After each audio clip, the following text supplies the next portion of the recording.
Hi, welcome back to the Strange Orphan Podcast. I'm so glad you're here. It's me, Laura Stenell. I'm back. Last week I had a doozy of a cold. I was knocked out pretty hard. And it was either like do the podcast in a bathrobe with like green goo coming out of my eyes, or just take a week off. And so I was like, you know what? I'm going to take a week off. The world doesn't need more horrors on their phone. So yeah, I'm back in action. Feeling a lot better. Still a little puffy, but I have a small face, and puffiness has just always been a dragon I've had to slay my whole life. What are you going to do about it? You know what? I'm grateful for my puffiness. If that's what is going to be thrown on my plate as my burden, I'll take it. That's a burden I'm fine with. You just do a lot of gua sha and drink a lot of fluids. Anyway, we're back. We're back in action. Unfortunately, there's too much action in the world. And so this week I was thinking it'd be really good to discuss. I wanted to talk about creativity, randomly enough. Not only because I think it's going to be our creative lives that save us over the next couple of, I really wanted to say months there, but it feels like it's going to be a little bit longer. Creativity is something. So I've had a complete overhaul in my creative life. And if you know anything about me, like my whole life was devoted to my work, and my work was really creative. And over the past 5 years, I've just sort of had a crumbling of in my creative landscape. And what I've found that the way I was approaching creativity was like all wrong. And then the more I dug into that, the more I found that the rules that apply to creativity are the same rules that apply to life. And so I thought it would be kind of interesting to talk about the comparison between the two. And by the way, you don't have to be in a creative field to have a creative life, or to keep listening to this episode. I think what I'm going to try and sell you on is that in every individual way, in all of our lives, creativity is sort of this dance with the unknown that we're doing all the time. And it's more about a way of approaching your life than it is about what you do for an occupation. And so I definitely think it's worth talking about, because I think this might be our life vest through the next however long journey that we're in this geopolitical landscape we're in. So yeah, creativity is a biggie for me. Creativity has always sort of been my method for how I understand myself. I think when you come out of a landscape, as I did, I didn't have the tools to process my emotions firsthand. They were too big. And so what I would do is I would put them onto characters. And I would vicariously, secondhand, feel my feelings. And that was easier that way. It was great because, it was Lucy going through something, not necessarily Laura. And that worked for a really long time until it stopped working. I guess ever since really the foundational dissolve of cutting ties from my family, I found that a lot of my methods for processing my grief no longer applied. And a lot of these like vicarious third-party systems I had set up to deal with my life and to deal with myself, they weren't functioning anymore. Like they were no longer tenable.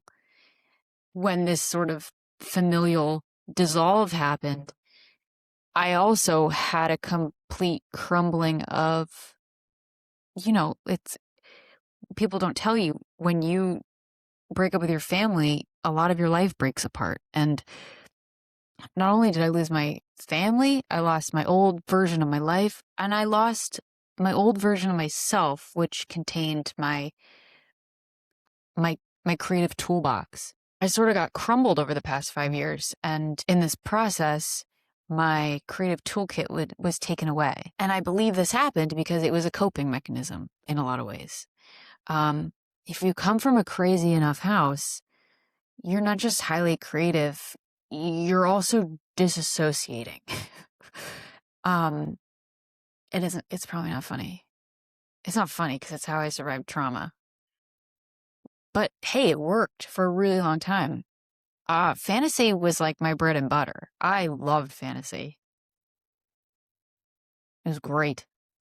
Fantasy was like how I survived my upbringing. And so within these worlds I created, there was always this like, you go somewhere else, you go to another place. And so you build that muscle. And then when you start to heal, that muscle, it shows away. Like your armor kind of gets taken away when you start to fully face head on what you've experienced. And so it was really traumatizing for me because fantasy was always how like escapism and disassociation was always how I moved through the world. I mean, I liked it. I really liked it. I don't think it was, I mean, who's to say? What's the difference between manifestation and delusion and fantasy and disassociation? They're very thin lines. We're talking like, these are differential to a degree. I don't know. I think we all need a little bit of delusion and fantasy to get through life. I had it in high degrees, but I just called myself creative. Disassociation is just like high octane creativity, you know? They say you can't be creative in survival mode, but I think you can. I took it to the max. I took disassociation to the max. And what's really interesting is that it was how I got through the craziest years of my upbringing. And then it was exactly, again, it kicked in after I cut ties from my family because it was like this old coping mechanism. And then when COVID struck and I was alone with myself as a family of one. I wrote a screenplay. Okay, so this will tell you a lot about me. When I moved to the UK, I moved there with a show I had pitched and set up called Daddy, which was a creative way to like exercise my father wounds. And I was really proud of it. It's a good script and we were really happy with it. We sold it to Sky TV. And I thought all cylinders were go. The thing about the UK though is that it takes like a very long time to get things up and running. They have a very long dithering process that they like to dither over things endlessly until they give it a green light and then smash that green light into a red light. But how I managed to make it very unhealthy for myself was that during that period of what meant they call it, where it's just they're deliberating endlessly about what the show will be. I don't know what they're even talking about. You just like sit at home and wait for a call that you have money to make it. And that went on for 3 years. But over the course of those 3 years, I was so kind of like delusional that it would get made. Like so confident in my creative manifestations that I just seeped into, I sort of disassociated into like the character of the show. So as I was writing the show, I was slowly becoming the character. And this is dangerous because the character has a massive father wound, as do I. But the lines of reality were blurred between me and this character. And I want to say I was exercising something, but really I was just like slipping into this world. It was almost like my creativity didn't know a boundary. It was like, no, we live here now. Like, you've made this show. Let's make it real. And I just kept wanting to live there. But that got really unhealthy after a while. I'm sure you can understand why. I'm just like, I lost the plot. I gained an arc. I gained a character arc, but I sort of lost the plot on my life. And so I think when I would say that's an unhealthy approach to to creativity. It's like you got to pull yourself back at some point. You got to get out of that deep disassociation ocean. But I don't know. I think there's probably a lot of artists that don't know how to come out of whatever version of a world they're in. There's a lot of creeps. Picasso was a big creep. He have his like child face. Like there's a lot of creepy artists that get away with it. Why can't I be a little creepy? Why can't I go after dads? They're at least adults. And yeah, and then when the show wound up falling apart, as karmically it was bound to happen, you can't have your daddy and eat it too. You can't have daddy and eat it too. Yeah, I just turned into like a soggy, like coming back from that was, I actually went into a state of like freeze because I was so embedded in that world psychologically of like my creative storyline of my show that like being in my real life with my real visa being revoked and not having anywhere to live and being kicked back to the States, I didn't know how to handle that. Like I was still in my mind and heart, I was still in a Selfridges men's department. It got so bad at one point. When my show was dying, I could tell. Like there was a week where we were like, I don't think we're going to shoot next week. And I accidentally ate raw chicken. I don't know how I did it. Okay, I do know how. And it's Waitrose's fault. Waitrose is a grocery store in the UK. And they should be brought up on charges of negligence. They have packaged, this is for my British friends out there. And I want my British friends to tell me if this is insane because I did it. And I don't know if anyone else has done this. They sell, first of all, Waitrose is like organized insanely. You don't know what is packaged food and what is raw food. And like the raw chicken is like right next to like sandwiches, like a meal deal, grab and go. I went in there one day in a tizzy. My show is falling apart. I'm falling apart. I'm moving fast. I'm not thinking. I'm just shoving things I'm on the phone and I pick up a pack of like fried chicken fingers, but they're not fried all the way through. They're raw chicken fingers. But that look cooked. So I just like shove one down my gullet, barely chew it, swallow it. And then I look inside. I'm like, that was really soft. And it was raw. And I was like, oh God, oh, this is awful. I think Waitrose should be, I just wonder if anyone else has done that because I can't be the only person. They're on nowhere on that box, on the packaging did it say, by the way, guys, careful, this is raw food. Nowhere. That feels wrong. It feels illegal. It feels like someone should do something about that. So I'm going to put Waitrose on blast because that messed me up big time. And then I just spent the following week like in a fever dream wandering out to Hampstead Heath like I was a Victorian ghost child. Like making calls to producers being like, we need to save this with like 104-degree fever. I was like Jane Eyre. So I'd say that's not a great approach to creativity. I'd say we need a different approach. I would say, so but basically when my whole show collapsed, and so did I, by the way, salmonella poisoning is no joke.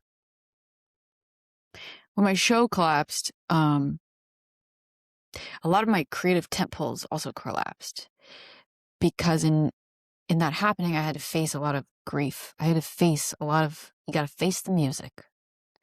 You got to face why you ran there with a hope and a dream for a daddy. And in doing that, my creativity drastically, when you're in grief, I mean, you can be creative, but I think the grief takes center stage. And you're dealing with the reality of right now, right here, right now. This agonizing reality that I'm in of my life just getting ejected out of the tape deck. And so when that started happening, you can't be in fantasy mode anymore. I mean, I wanted to. but it wasn't gonna help me get my life together. So, in all of that happening, what also occurred was that, like, my creative armor, my disassociation, it kind of rusted off, and I had to find a new way to A, approach life that was more healthy, and B, approach my creativity in a way that was more healthy. But when something has been your life raft for so long, and how you come to understand yourself in the world, when that's like taken away and deflated and thrown off the side of a boat, how do you navigate the world? And how do you come to now know and understand yourself in a new way? And so there are sort of some tenets that I have found over the past 5 years or so that have helped me approach both drastically differently. And I think they're pretty valuable. At least they've gotten me through. But I don't think we think about life as a creative act unless you're Rick Rubin, but maybe we should. And I think as the world gets crazier, it's worthwhile talking about these swimmies we can put on of creativity to kind of draw our attention back to what really matters, and to basically to like take our power back. I'll get into all this, but where our attention goes is where our energy flows, and what you give your attention to is pretty sacred, especially these days. These are some thoughts I have on the topic in general. I think the biggest one when it comes to creativity is like, you can't create anything from a state of survival, is what I've found. I think that everything in our life that's worthwhile, that's good, comes from the unknown, and it comes from a state of expansion. And I think when you're in survival, you're in the opposite of all those things. You're in contraction, you're in fear, you are in needing to know how the outcome is going to be. You're not open, you're not receptive, and you're not patient. Like, basically, fear strangles creativity. I learned this firsthand when I came back to the States. It was like, all of a sudden, you just wanted to get a new job. But it's like, anything I'm trying to put the pen to paper on right now is not going to be interesting or good. It's going to be pretty fear-based. Although I have read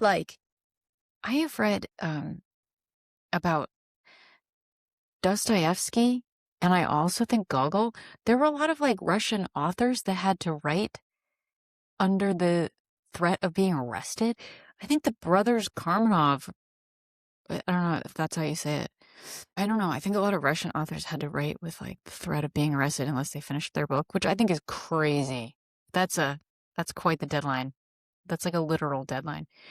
But I can't do it. And what I've found is like, fear is not a good driving force for making anything interesting. What I also found is that like my impulse to constantly uproot was at odds with the need to be situated and stable and calm in order to allow inspiration to come in. If you're always like in a state of upheaval, you're not really getting the greatest downloads. You're in a very like narrow field of view, and you kind of need to be like calm and stable. Good old Virginia Woolf. I think she's such a snob, but if you read like A Room of One's Own, everyone blows that up like, a room of one's own. Yeah. Did they skip over the part where she's like, working class people can never be geniuses?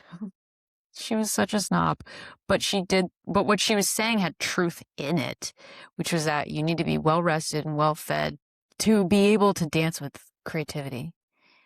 She's right about that. Poor people will never be geniuses.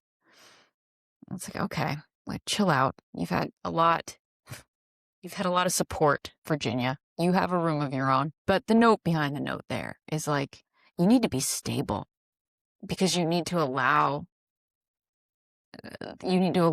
creativity to dance with you. And so you need to be stable and not in a state of lack and survival for that to happen. Because I think one of the root concepts of creativity is just potential. It's just like expansive potential. It's unknown.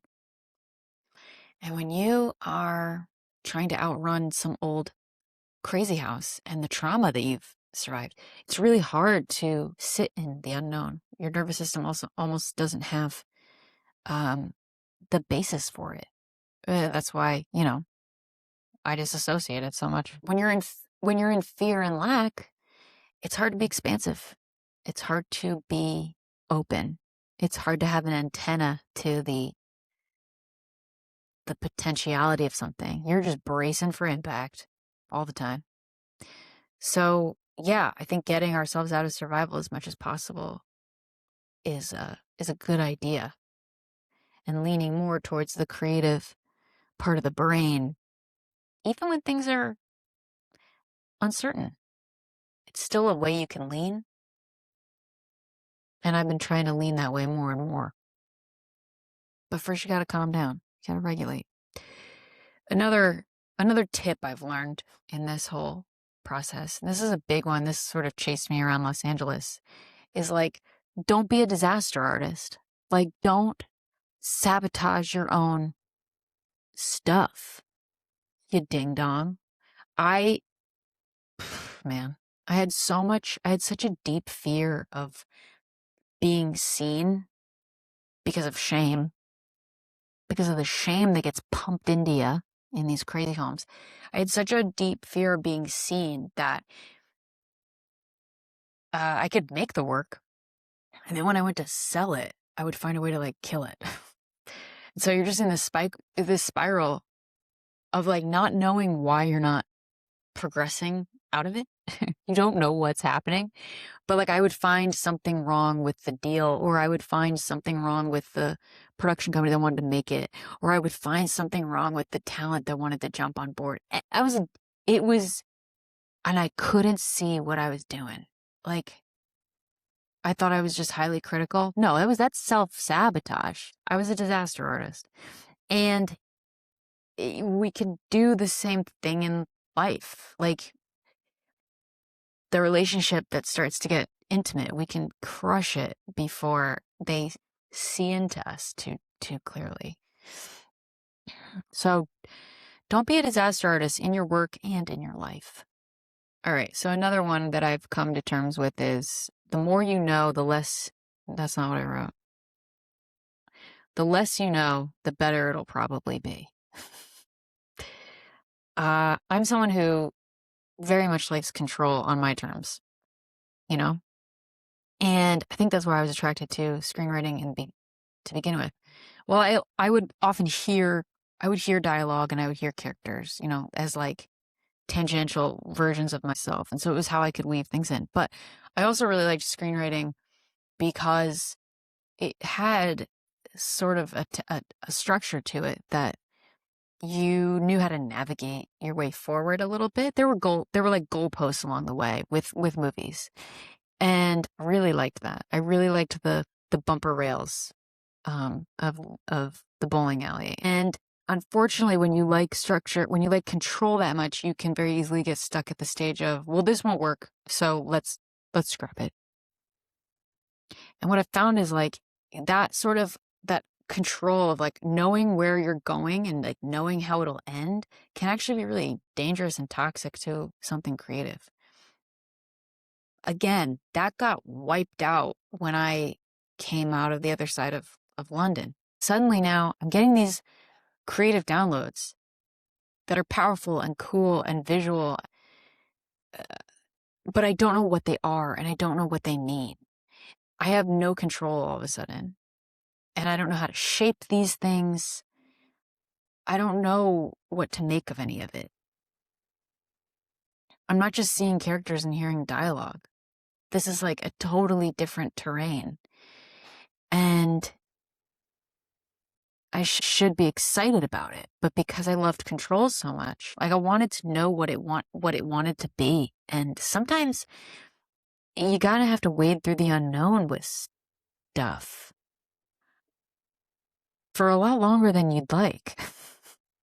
George Saunders talks about it a lot with his short story writing. He's like one of the best short story writers. 10th of December is one of the best books. And he said in an interview, he'll put a story away for months and then come back to it and be like, okay, now what do you want to be? He just asks the story politely, which I love. I think it's great. I wish I had that patience and ability to sustain the unknown. I think our control and our like needing to know how it'll turn out is really bad. It's not fun. It's like creativity sits on the other side of that fence that you've put up in your mind. And so does an interesting, expansive life. Because I think needing to know how something will go, it denies you the element of surprise. It denies you the better version that could show up that the universe wanted to drop in. You know, a lot of times things go wrong and we're like, well, I'll just fix it this way. And it's like, or just wait. Just wait. Something better might be dropping into your lap in a minute. But your need to like fix it right now because of the need for control, you could be getting the less cool version of it than if you just waited for a minute. It's like that old adage, like if you know the path, you're probably on the wrong path. You're probably on someone else's path. That's definitely not it. I'm butchering that one, but it's something like that. If you can see the path, you're probably on someone else's path. Something like that. What I've found is like there's such better options outside of what my mind wants it to be. And just being in the unknown with life, with yourself, with your creative project. I mean, for me, I am my creative project. Like they're one and the same. And so you have to kind of be in the unknown with your creative life. And that can be really uncomfortable, especially for those of us, you know, that never had that bed of stability to begin with. But try it. Give it a go. I dare you. Don't eat the raw chicken. Another one that I really love and I'll stand by is that when, I don't know why I said I love it. It's been devastating. When the well has dried up, it's time to go find a different well. For all my millennials out there, I think a lot of us are like pivoting in careers and in our journeys on this earth. And I say a lot of times, stop trying to make fetch happen. Like I always hear that quote from Mean Girls. Because it's like, I have been trying to make fetch happen for too long. So when I came back from the UK, when my show fell apart, I was still trying to make fetch happen. I was trying to drink out of a dried up well. The screenwriting industry was on a lockdown because there was a writer's strike. I couldn't even have gotten a job if I wanted to. And yet I was still trying to make it happen. And this applies to life. It's like, you know, when something is expired, you know, when you don't have, it doesn't mean hard, it doesn't mean difficult, but you know, when a relationship has expired, you know, when it's become inert and there's no life force in it anymore. And the same thing happens with our creative projects.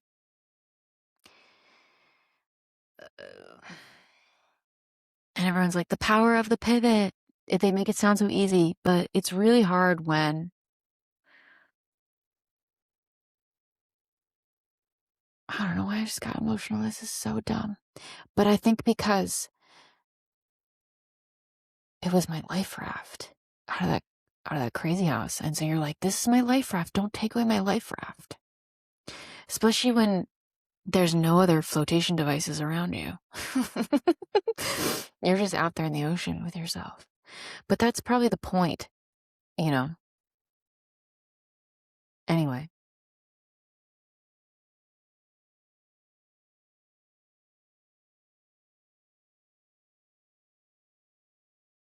You gotta find a new flotation device. And then this is a big one that no one likes, but you can't force it. Like people say, you can't force the timing of your life. And Yeah. And you also can't force the understanding of your projects. I have had this project. So like, for example, my creative stuff now downloads, like the best visual I could give you is like a rainforest, one of those rainforest shower heads, where for the past couple of years, this project that I'm dealing with now has been coming like that. And it's, you don't know where anything goes. Like if each droplet of water is a part of it, but you don't know where in the order, you don't know what it is. You don't know where anything goes. You don't even know if it's all in the same project. It could be separate projects. You just don't know. It's creative chaos. And the other thing is it's come over time. And where I find myself getting into a contentious state with it is that I keep wanting to know what it is. I keep wanting to know where it's going. And I keep wanting out of this season of waiting for it to fully download. And you don't get to control that. And that's just like, I think that dancing with the creative divine is a waiting game sometimes. And just like these seasons in our life where we have waiting seasons in life, it's like you wait and you wait and you wait and you can't see that. You just feel like you're sitting in an empty theater, but that curtain that's closed, you can't see that, like the set change that's going on behind the curtain. And that's why nothing happens for a long time. We just think we're working hard and not seeing any results. And then suddenly everything kicks in at once. Like suddenly the download everything makes sense. Everything lines up. Suddenly there's clarity. And if you hadn't been doing the kind of busy work along the way that's frustrating, you wouldn't be ready to go right now. And that applies to whatever creative project you're working on, but also your life. I think a lot of people think creativity is for a select few. And really, creativity is our birthright. And it's within all of us if you allow it forth. I think creativity is like our dance with the divine. And we're entitled to it. We're entitled to joy. We can't forget that, like, you're allowed to enjoy your life. You're allowed to let life surprise you. I've gotten really big into TCM, like traditional Chinese medicine, over the years because it's really healed me.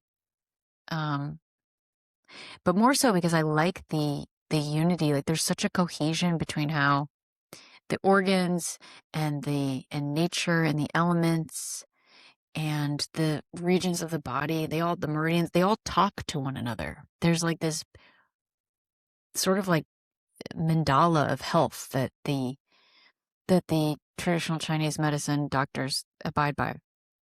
They're like, show me your tongue. And it's like, what do you see? But they can tell things about your spleen from your tongue. It's incredible. It's almost just fascinating because you're like, it feels like a magic trick. You want to know how it works. But anyway, I also like the symbolism of a lot of it. And in TCM, your spirit is housed in your heart, and it's called the Shen. And this is like your creative joy, like your spirit, like your joy. And if you have too much fire in your heart, you go into like mania, like craziness. But if you don't have enough, you go into depression. So you want to keep your Shen in the right place. And when I think people say like Joseph Campbell, he was a philosopher that was always saying, follow your bliss. Follow your bliss. It's how you find your purpose, but it's also how you communicate with the divine. Because the things that light us up, the things that give us spirit, the things that come from the heart, they were put there on purpose. To be filled with spirit is like a very divine thing. So when we think about the creative approaches we make in our life, like being more creative is not a selfish act. It's how we're meant to live. When people say follow your heart, they're saying follow your spirit. They're not saying like be a martyr and do what is miserable and painful and slog through life. That's not raising the vibration of the planet. But yeah, like, I don't know. Follow your bliss. It's like free drugs, you know? Make yourself happy. Knock yourself out. Do it. And the other thing is, if you have come from a crazy house, and this took me a while to understand, but like so much of my creative pursuit was actually not about creativity at all. It was about earning rewards and accolades and love. When you wipe all that out and creativity is rerouted to a purposeful place in your life, you now have the new task of learning what it is you really want and learning what it is that really brings you joy.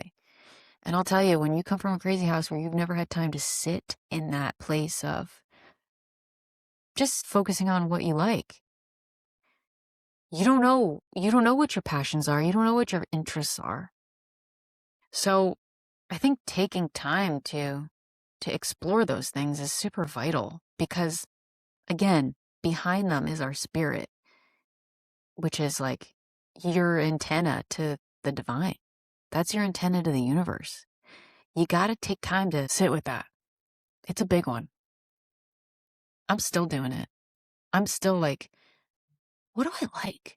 Like, what do I love? What gives me like severe joy? How do I get max joy and pleasure out of healthy things? And for me, it's like being in flow. When things kick in and they make sense and you're like riding that wave, follow that wave. There's something really divine on the other side of it. Which brings me to my other one. Get off your phone. Just get off your phone. That one's pretty straightforward. That's a real creativity killer right there. And a vibe killer. Attention is everything. Attention and creativity go hand in hand. Simone Weil is one of my favorite. She died in the 60s, I think. She was like a radically compassionate philosopher. Born into wealth, still went and like worked in the factories to be with like the average person to like understand their plight. I mean, she fought in the Spanish Civil War. This woman was just incredible. She was like a modern Joan of Arc. But basically, my favorite quote of hers, because it's so spot on, is that attention, taken to its highest degree, is the same thing as prayer. It presupposes faith and love. Absolute, undivided attention is prayer. And so just think about like what we give our attention to and how frequently we're divesting that attention. Because if you really boil down my thesis here, I think creativity and God are the same thing. They're the same frequency. Creativity is just our conversation with the divine in us. And I think being present with whatever brings us joy and inspiration is like having a chat with God. And I think the more open and attentive to that state you can be, the more life you'll have, the bigger life you'll have, if that makes sense. So I'm a big proponent of creativity if you haven't figured that out by now. And trying to get back, so that, I mean, if all this tells you anything, it's like having your creativity drastically change on you is like having your toolkit taken away and then having a new one presented to you, but you don't know where it is. Like you don't know where to find it. It's in the room somewhere. You just don't know how to access it.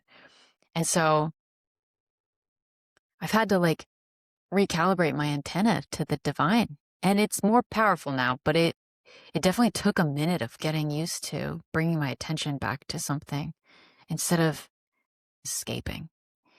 It's like only after you come out of survival and you really sit with being present that you can learn to like find something really original in your field, in your mind, in your heart. It's like you're given this sort of intangible, energetic kiss from the divine, which is a really pleasant way to put it. So yeah, I mean, we could say this is all just me moving into my Enya phase.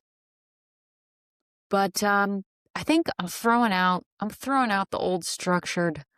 I think the need for structure is such a masculine, not a bad way. Like we need structure. We need structure. Trust me, I need structure. But leading with that mentality, not required. It's not required anymore.